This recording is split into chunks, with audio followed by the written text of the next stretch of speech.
Another Canadian citizen in China might be. Canada's top diplomat says there's a second Canadian who might be in trouble in China. He was being asked questions by Chinese authorities.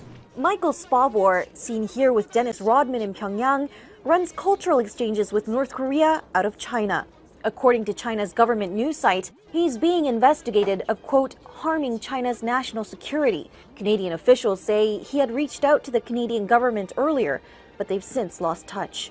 We are working very hard to ascertain his whereabouts.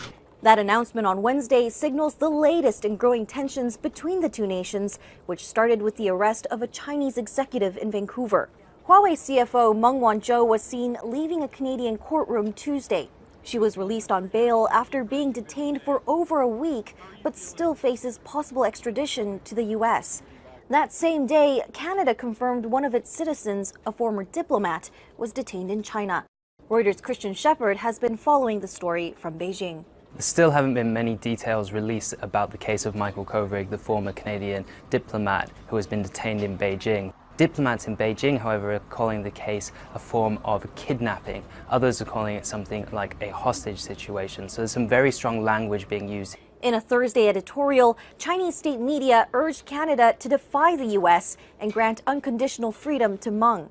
The U.S. Justice Department accuses her of misleading multinational banks about transactions linked to Iran, potentially violating U.S. sanctions.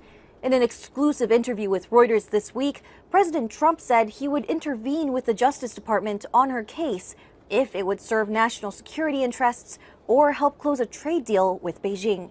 But in Wednesday's press conference, Canada warned the U.S. not to politicize the extradition case.